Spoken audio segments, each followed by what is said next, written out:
Right, ladies and gentlemen, absolute pleasure having you back here once again. And let me be completely honest from the off. Today's not exactly packed with breaking stories or dramatic developments. But that doesn't mean there's nothing worth talking about. In fact, it's often in these quieter moments that the more telling narratives begin to unfold. We're in that strange lull right before the weekend action kicks off. And while we wait for the players to get back on the pitch, a few stories bubbling under the surface deserve a closer look. The air around the club is thick with expectation, and even though much of what's been said this week has already made its way around, the support there are still a couple of key issues to dive into.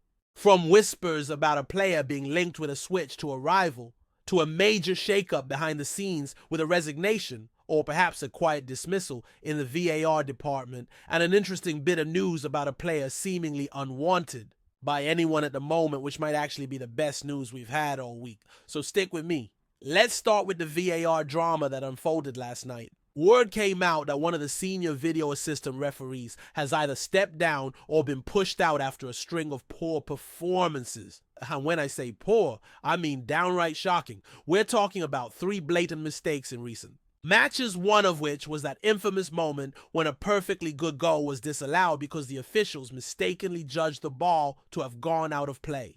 Everyone watching could see it hadn't, and yet the goal was chalked off. That single decision alone sparked outrage, not just from one side, but from both teams involved. It's moments like that which highlight just how critical VAR has become and how damaging it is when it fails. Now, this wasn't just any official. This was the first full-time VAR appointment in the country, a landmark move at the time intended to bring more consistency and professionalism to the system. But his stint in the role has come to an abrupt and rather embarrassing end. Just a few months into the job and already he's out. There's still a bit of confusion around whether he resigned or was quietly let go, but from what we're hearing, it was a mutual agreement. After a number of heated conversations behind closed doors, the decision was made that he no longer be involved in active officiating from the VAR booth. It's being suggested that he might still remain within the system as an observer or in some kind of off-field support role, but his days calling the shots during matches are done. To be honest, this isn't just about one man. The issue runs deeper. The integrity of officiating has been under the microscope for months now, and this latest episode only adds more fuel to the fire. In fact, one senior figure had to go on air recently to break down some of these VAR decisions, and it was honestly painful to watch. Trying to justify what happened while clearly knowing the calls were indefensible. At the end of the day, it's a job like any other. If you're not up to scratch, you get replaced. Simple as that. No one takes joy in seeing someone lose their job. But when the stakes are this high, when clubs are potentially missing out on points, trophies, even European qualification, because of one man's errors, something has to give.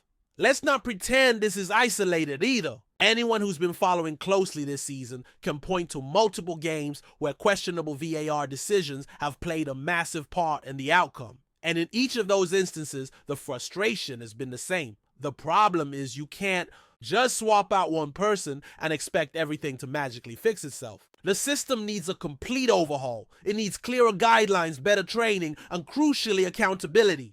Far too often we see these officials make catastrophic errors and carry on as if nothing happened. That can't continue. Now, with this particular individual out of the picture, the focus shifts to what happens next. Will the footballing authorities here in Scotland actually conduct a proper review? Will they bring in someone new? Maybe even consider looking outside the usual circle of candidates? I wouldn't hold my breath, but it's a conversation that needs to happen.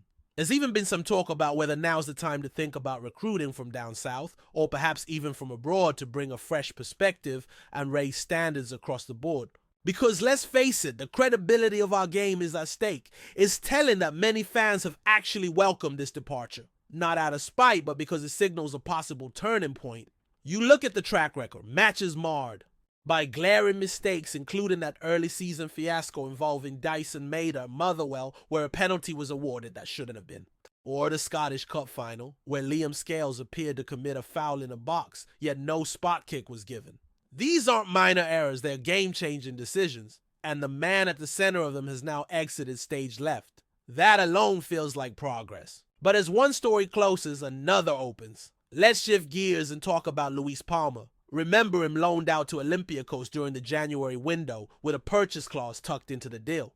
It seemed like a smart move at the time. Give him minutes, see if the Greek side bites. But fast forward to now when things haven't gone quite to plan. Reports suggest Olympiacos aren't interested in triggering the clause, which leaves the parent club in a bit of a bind.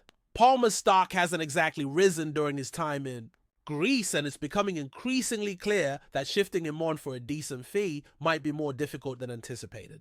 Apparently, his representatives are shopping him around, but interest is lukewarm at best. There's a whisper that Dynamo Kyiv might be circling, potentially offering a lifeline. But even that feels speculative at this point. And the reality is, the club's unlikely to recoup the kind of money they initially spent. We're talking about a player brought in with a price tag somewhere between £3 and £4 million, and now they might have to settle for half that, or even less. It's a hard pill to swallow, especially considering how many recent sales have turned tidy profits. This one, though, looks like a misstep. Some outlets in Ukraine are hinting that Dynamo were offered the player outright. If that's true, it tells you all you need to know about how desperate the club is to move him on. He's a decent player, no doubt, and he's represented his country with pride, but for whatever reason it just hasn't clicked at club level. Maybe the fit wasn't right. Maybe the expectations were too high. Either way, it's looking like a case of cutting losses and moving on. What makes things even trickier is the total lack of solid sources in these reports.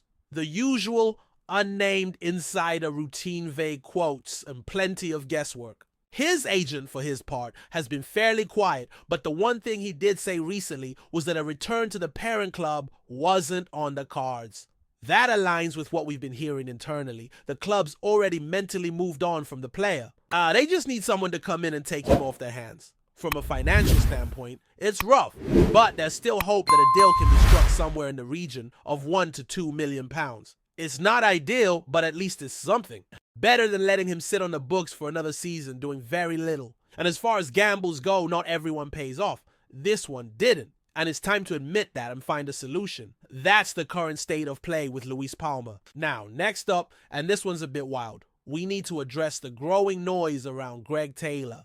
Yes, Greg Taylor. Out of nowhere, there's chatter linking him with none other than Rangers. And I know what you're thinking. Surely not. But the rumor's been picked up by a few notable voices, including one pundit who's known more for his jokes than his analysis, claiming that Taylor would be a smart pickup for the blue side of Glasgow, that they could use a player of his quality and that he wouldn't be out of place in their squad. And listen, as much as I appreciate the sentiment, let's be real here, that's utter nonsense. We actually spoke about this a bit yesterday, and my stance hasn't changed one bit. There's no concrete evidence to suggest Taylor's heading. Across the city and the outlet that first floated, the idea has a long history of peddling questionable transfer rumors. This feels like yet another one of those stories cooked up to fill space during the slow part of the season when everyone's just itching for something to talk about. And unfortunately, when one publication runs, others start picking it up and suddenly it becomes a thing. But make no mistake, there's nothing real here. Let's be honest, the idea of Greg Taylor trading green and white for blue is quite frankly ridiculous. Not because he wouldn't be good enough, he absolutely would, but because the move itself makes no sense on so many levels. Taylor has been a consistent performer, has won trophies, has European experience under his belt, and is well respected within the squad. Why would he give all that up to walk into a situation filled with uncertainty, pressure, and let's be real, a club that's been second best more often than not in recent years? And yes, I can already hear some folk getting their backs up at that statement, but the facts are the facts. Since 2019, it's been Celtic with the upper hand. That's just reality. I understand some supporters over there might get excited at the idea. It would certainly stir the pot. But when you take emotion out of it, it's hard to see any real logic in that transfer, especially considering it's been over a century since a direct move like that happened. 120 years, in fact. The last time someone made that leap, the world was a very different place. Football was a different beast altogether. So to suggest that a switch like this wouldn't cause waves is just not being honest. It would be massive.